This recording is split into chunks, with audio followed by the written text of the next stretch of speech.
What's up, you guys? Welcome to the Therapist Lounge. I'm a therapist to games, and today we're going to be talking about Final Fantasy VII Rebirth. Now, be warned, we are going to be discussing the game's plot, so consider this your spoiler warning. But before we do that, if you guys are going to be a huge favor and hit that like and subscribe button, because my philosophy is if you enjoy the vibe, why not like and subscribe? Now, let's get into it. Final Fantasy VII Rebirth is the sequel to the Final Fantasy VII Remake. Now, keep in mind that all of these games are the remake of the original Final Fantasy VII that came out in 1997, developed by Squaresoft, now known as Square Enix. These games are so well drawn out, so much emphasis and so much has gone into the remaking of this game that they have broken it up into three parts. Now, this particular game, so the Final Fantasy VII Remake covered all of the events that happened in Midgard, and the Rebirth is covering from the events at the end of Midgard up until the end of the first disc of the original PlayStation version, PS1 version. Just think about that. Remake and Rebirth are covering the first disc of the original, which is crazy. Now, of course, you know, if you've gotten to this point, that means you've heeded to the spoiler warnings. So let's just get into it. In the original version, Disc 1 ends when Aerith is killed by Sephiroth. Now, before we go any further into that, we're going to talk about just how they were able to stretch out so much gameplay. I played this game. Let's see, this game came out at the time of this video. This game came out 5 months ago. It has taken me 5 months to beat this game. Now, of course, you know, on and off, but my total play time was 108 hours. And how the hell did that happen?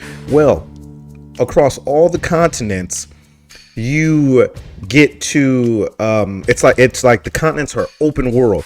So you either have the choice of doing all of the side quests, or you can literally just run straight through the story.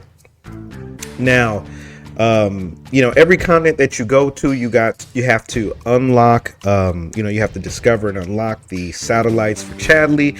You have to visit all the summoning temples. You have to find the proto relics. You get to find players around the city who play Queen's Blood, which in the beginning I was like, this game is stupid as hell, but I really got addicted to Queen's Blood. It's actually a really, really cool like strategy card game. So, you know, that was pretty cool. And then my least favorite of the side quests were, you know, helping out the Mughals and, you know, trying to capture the Mughals. That was just so annoying to me. And then there's other side quests, like you have to take on powerful fiends, and then every continent you tame a wild chocobo so that you're able to use that chocobo and travel throughout the continent. Now, what's dope is every continent has a different type of chocobo. So, you know, one continent you'll have one that can walk up the walls, one that can, you know, levitate above water, another one that can like jump on mushrooms that'll take you, you know, far distances around. So I thought it was a really good way of them mixing it up every continent, so that way it just didn't feel the same. But like I said, for the most part, every continent you go to, you do all of these side quests, and it is what essentially draws out the game. Now, me, I'm a bang for my buck type of guy, so I'm like, cool, damn, 108 hours worth of gameplay, I'll take that. And it got to the point where I was, at a certain point, I was like, all right, enough's enough, damn it, let me just go ahead and beat this game. So that's when I just kind of went on with the with like the final mission and stuff like that. But again, this game does a wonderful job at not only remaking the original, but adding different twists to it so that it doesn't feel the same. You know, you kind of have an idea of what's going to happen, but it's not true one-to-one, so it kind of keeps you on your toes. And now the one thing that really stood out to me was the ending of this game. I was on the edge of my seat because I have believed in my head, like, yo, you know, at the end of Remake, where they're like, anything can happen now, you know, every, you know, what do you call it? You know, fate and destiny is totally, you know, nothing is bound anymore. So I'm like, okay, cool. Does this mean that we'll be able to save Aerith this time? Because, you know, Sephiroth in the original one, he gave you the heads up. He was like, it's only going to take 7 seconds. And people were like, what the hell does he mean by that? But it was literally in the original 7 seconds from the time he came down with his sword and he stabbed her. So it was one of those situations where everybody was like, oh, shoot, okay. That means there's a possibility that we'll be able to save Aerith. Now, the reason why I titled this video a confusing masterpiece, because at the end of the game, things just kind of went off the rails, okay? All these alternate timelines, and I still don't know what the hell happened, all right? At the end where you're, you know, about where Aerith is about to die,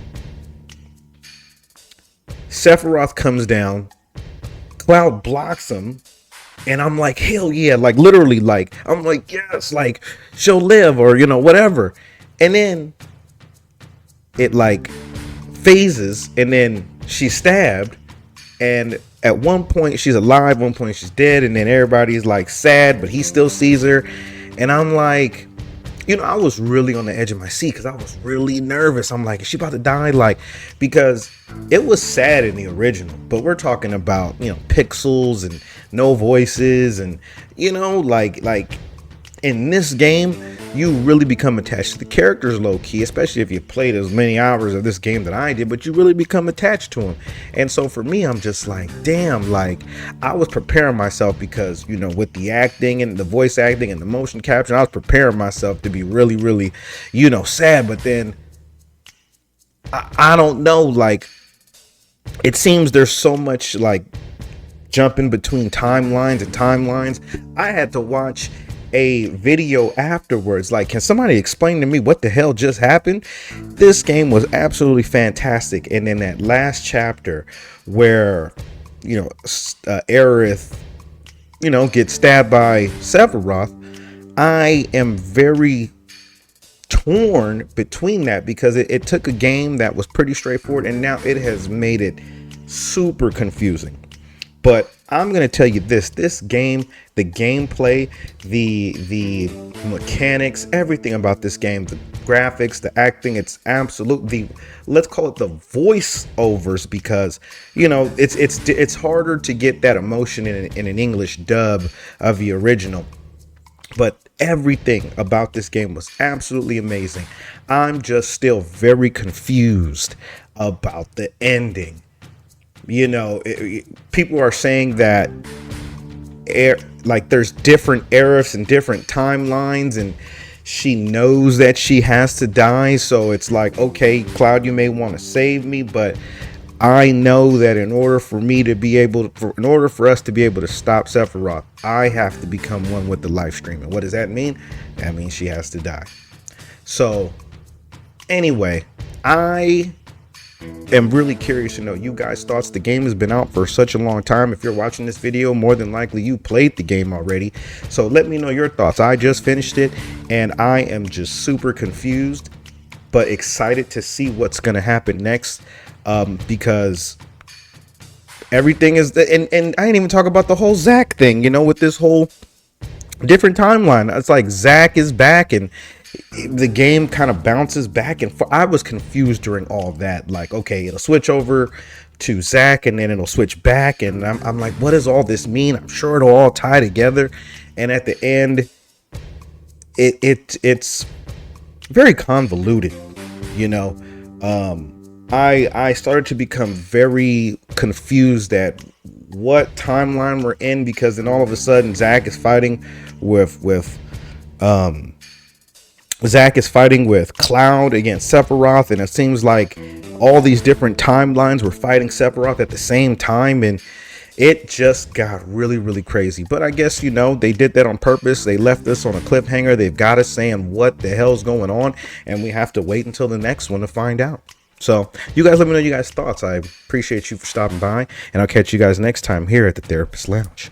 Peace.